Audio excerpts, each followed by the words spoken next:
Creating a family culture that permits one to comfortably address these problems is quite a task.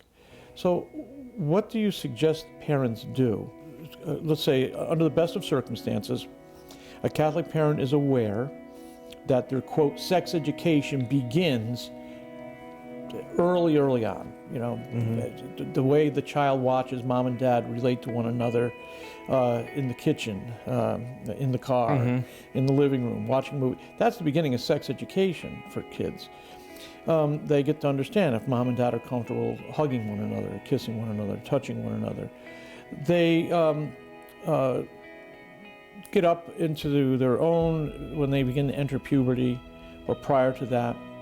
Parents, again, attentive, conscientious parents believe that they should be getting more and more explicit with their kids as the kids get older. Let's say you've done all that. Okay, so we'll assume the best of circumstances. Do you have an obligation to ask direct questions? So, should a father who's done everything, quote, right by the textbook, should he then go the extra mile and ask his sons, are you having any difficulty with sexual temptation? And just assume that that's going to be there. Absolutely.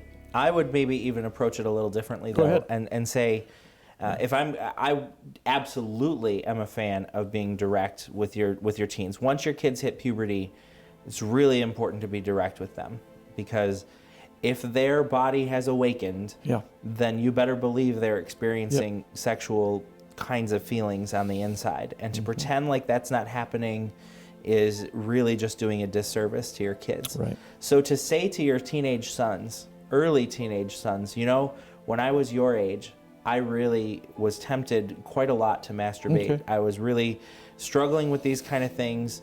How can I help you? Like, are you experiencing any of these things? How can I help you through them? Is there anything that we can do as a family to support you in this? Or, you know, those kinds of things. But start with your own experience, or start with, I know this is an issue for a lot of people, and kind of make it something that's not quite as taboo, because part of what happens is we get so nervous about talking about this stuff. We get so nervous about learning things we don't want to know about with our kids. We make such a big deal about it that it becomes kind of this thing enclosed in silence. And to approach it as if, you know, it's not a big deal. It's not that it's not a big deal, and that assuming that they're going to struggle with it. There are teens who don't struggle with this. But it is, in a certain way, it can't be a big deal to talk about in your family. Okay. Because it invites shame, it invites silence, and the enemy really uses that as a tool to keep people trapped. So I think that there's a natural curiosity that people have. In fact, they ought to have a curiosity about the human body. We are wired to be attracted, physically attracted to members of the opposite sex. We also not only have a natural curiosity, but our culture has developed an incredibly long period of time between puberty and the average age of marriage. So you're looking at a young man or woman who enters puberty at age, I'll say 12, 13, although some happens earlier with some. The average age of marriage for males, last I checked, was I think 26, and I think it was 25 for women. So roughly, by 25 or 26, they lived half their age dealing with erotic impulses and all kinds of sensations of attraction. And they begin to have to deal with these in a highly sexualized culture, which has triggers all over the place that can call to mind that you're a red-blooded human being with these kind of desires. Why not act on them? That's a long time to be having these desires before they are properly channeled into marital activity.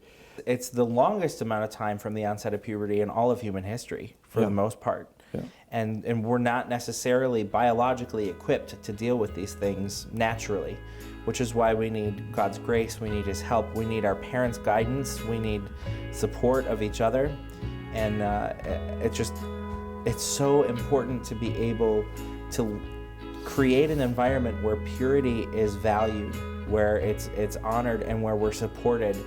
And the family is really the best place for that to happen, the only place that can happen, because it certainly isn't going to happen in public schools or even in some homeschool co-ops and Catholic schools. There's a varying degree of support in those ways. The family really is the place where this has to happen, and it has to happen well for your kids to be successful in living lives of virtue.